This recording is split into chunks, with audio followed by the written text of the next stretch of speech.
Welcome to the Green Wave Report on SI Tulane. I'm Doug Joubert. The Green Wave Report is a weekly rundown of stories that we've put together, analysis of what went on, and what you can expect later in the week from On SI Tulane, part of the Sports Illustrated Network. Today we'll be talking Slugger Birds. Tulane puts the bats to work against Harvard. The men's basketball team is making its move in conference play. The Green Wave women on a 2-game win streak heading into their final 4 games of the year before the AAC tournament. Track and field prepares for the conference championships and more on the Green Wave Report. Tulane baseball started the week in Los Angeles, taking on top-ranked UCLA on Tuesday. Things were close early on, with the Wave tied at 4 apiece through the top of the third, but the Bruins put on an offensive show, scoring in every inning but 2 afterwards to take a 13-5 victory. The Slugger Birds came home this past weekend and entertained Harvard, Tulane's first home games of the 2026 season. Friday night starter Trey Sahajic had a blip of a start, lasting 3 innings, giving up 2 runs, both earned, walking 2, striking out 4. We'll talk a little bit more about the big righty in a bit. But the Tulane offense came to play, scoring 5 runs in the first 3 innings, tacking on 2 insurance runs in the 7th for a 7-3 home opening win. Saturday, trouble early for a Green Wave starter. Bo Sampson lasted an inning and 2/3, giving up 6 hits, 6 runs, all earned, walking 2, and striking out a pair. But the Tulane bats came alive in a little over a third of the game. Scratching out a pair of runs early, Tulane was down 8-2 heading into the bottom of the 6th. The Green Wave went to work, scoring 4 runs in the 6th, 4 more in the 7th, plus an insurance run in the 8th, outscoring the Crimson 11-9. Sunday brought Jack Frankel to the mound for the Wave, the bats to the plate, and the mercy rule as the Green Wave finished the 3-game sweep of Harvard with an 11-1 clubbing of the Cambridge gentlemen. Frankel put on a player of the game effort against Harvard, going the full 7 innings, giving up 1 run, walking nary a Crimson, striking out 3. What really made a difference was Frankel forcing Harvard into 10 groundouts. In his 2 starts, the transfer from Liberty has put together a great, outstanding performances. Add to his Sunday accomplishments his Loyola Marymount effort from a week ago, when Frankel hung 4 innings, gave up 2 hits, 1 run that was earned, walked 2, struck out 5. On the positive side, the Green Wave running the base pass a lot. When Tulane gets guys on the bases, they're showing aggressiveness, not showing any fear of looking for extra bases at all. They love looking for them and not shying away from stealing the base or 2. Tulane has been near perfect when pilfering, stealing 14 and only getting caught once.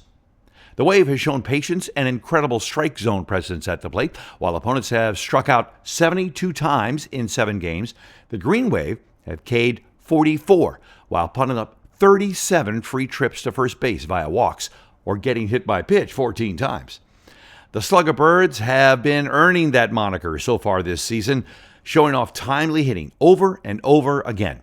The Green Wave has produced 56 runs in 7 games, cracking out 23 doubles amongst their 64 hits, and notable 4 home runs for the Wave, but none at home. Baseball is a marathon, not a sprint, so there's no need to panic. However, there is some concern about what's happening to the Green Wave's Friday and Saturday starting pitchers. This is just a 2-game analysis, however. It is something we still need to be watching. Trey Sahajic has not shown the control Tulane coaches were hoping from their 6'8 graduate. The big righty from Shreveport has yet to emerge from the back end of the 3rd inning of any game. His overall ERA sits at 7.11 through 2 games. Though he struck out 9 in 6 1/3 innings of pitching, he's also walked 8. Combine the free passes with those 7 hits, and it's a recipe for runs. There's hope that Bo Sampson's Harvard performance was an outlier. The 6'6 junior went 4 1/3 in Los Angeles last weekend against Loyola Marymount. He gave up 3 hits, 2 runs, striking out 9. Saturday against Harvard was not pretty. The Oklahoma transfer gave up 6 hits, 6 runs, all earned, walked 2, struck out 2. After the great hope that was expressed by the club early during spring training about the progress of the Tulane pitching staff, I have a feeling the Friday and Saturday starters' performances are starting to make some waves with the coaches. We'll check a successful basketball week next. The Tulane women had to do something this week that they hadn't done in a decade.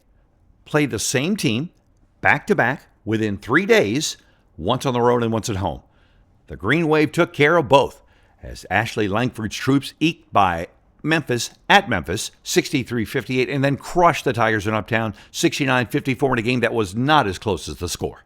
You know, winning 2 games in a row, especially with only a day in between, just says a lot about our team and their focus and, you know, missing some players today too and just other people stepping up. So just really, really proud of the collective effort and the level of focus that we had for a majority of the game. With only 4 American Conference games remaining, the Tulane women stand at 5-9 in the league, and that places them in sole possession of 10th place, and that's the final slot in the postseason tournament, which is set for 2 weeks from now in Birmingham. This Tulane women's team has struggled this year both making shots and keeping a hold of the ball. In Game 1 versus Memphis last week, the Wave had 24 giveaways. Game 2, the Green Wave cut that number almost in half with 14 turnovers. Here's what's just screaming out in Tulane statistics. During the 6-game losing streak 3 weeks ago, the Wave shot below 40% from the field and only shot above 30% from beyond the arc once. Against Memphis, admittedly the bottom of the American Conference barrel, the Wave hit over 40% of their field goals both times and were above 30% on their threes each time. Though the turnovers are a sore spot, the Greenies are bumping up in the assist column as of late, so they are trending in the right directions. However, unless the Tulane women can get their turnovers under control, it'll be a short ride in the American Conference tournament. Good news on the men's basketball side as well, as the Green Wave now have a 4-game winning streak and have won 5 of their last 6. On Thursday, Tulane was in Denton and stole a 6-point victory from North Texas. Then back at home on Sunday, Tulane led by as many as 13 points in the last minute of their game against Rice before claiming an 81-75 win over the Owls. We were exhausted. You could see it in the first. You could see it. I knew it yesterday, and then you could see it in the first 5 or 6 minutes of the game. We were a step slow on everything, offensively, defensively, and then all of a sudden, toward the end of the first half, we started to kind of get our legs back a little bit, and we were able to kind of get going, and we made some shots in the second half. But I was concerned because I knew how much energy it took for our last game, and then to be, not get home at 4:30, 5 o'clock in the morning, and to be able to come in less than 36 hours and play this game, just shows you the resilience of these guys. As of this moment, Tulane is tied with Charlotte in the 5th slot of the American Conference standings. Both teams are 8-6 in league play. If they end up tied, the 49ers own the tiebreaker. Charlotte beat the Green Wave by 3 last month. Just a few weeks ago, fans were calling for Ron Hunter's head on a platter. Truth be told, some are still wanting him to be fired. According to what we've been told, this is the last year of Hunter's contract.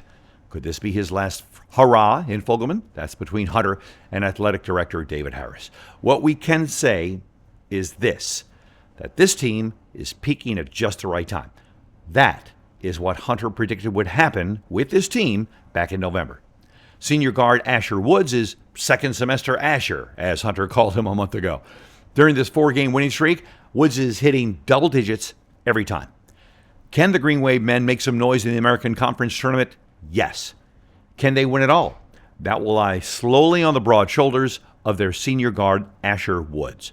Though Rowan Brumbaugh is incredible, both offensively and defensively, how Woods goes, the Green Wave go. Let's check the rest of Tulane athletics next. The Tulane swimming and diving team finished 5th at the American Conference Championships this past weekend. Tulane track and field wrapped up the indoor Friday at the LSU Twilight as a multitude of Green Wave athletes notched personal bests, with 4 runner-up placements highlighting the day. The 20th ranked Tulane Beach volleyball program posted a 2-1 record on the final day of the Green Wave Invitational on Saturday. The Wave punctuated the day with a dominant 5-zip triumph over New Orleans at White Sands Volleyball Court to move to 2-3 overall on the young season. Remember, you can catch these stories and results on our website, si.com/college/Tulane. Here's this week's schedule. On Tuesday night, Tulane baseball takes its shortest road trip as the Green Wave head to the lakefront to battle UNO. First pitch, 6:30 Tuesday night. After a weekend off, Tulane women's basketball hits the road to Tulsa to take on the Hurricane. Tip-off Tuesday night, 6:30 p.m. On Wednesday, the Tulane men's basketball team is at home, entertaining the guys' version of Tulsa. Game time, 6:30 Wednesday at Fogelman. At the same time, Wednesday evening, baseball a little further east on I-10 to battle South Alabama in Mobile. That game also at 6:30. On Thursday, women's tennis gets to stay at the new Gold Ring Center to entertain Southern. First serve set at 1 o'clock on that afternoon. Friday is the start to a busy athletic weekend. Men's tennis is in Tempe, Arizona for the two-day Diablos Collegiate Invitational. Track and field is in Birmingham for the American Conference Indoor Championships this weekend. The women are the defending champions. The bowling team is in Baton Rouge for the three-day National Bowling Association Open. Women's beach volleyball is also in our state capital for the two-day Tiger Beach Challenge. Baseball begins their three-game set against Eastern Kentucky in Turchin at 6:30 on Friday. And on Sunday, the Tulane men's basketball team is in Tampa to take on South Florida in an 11 a.m. matchup on ESPN2. We hope you've enjoyed the Green Wave Report from On SI Tulane. Please subscribe and comment as much as you want. I'm Doug Joubert. We'll see you next week.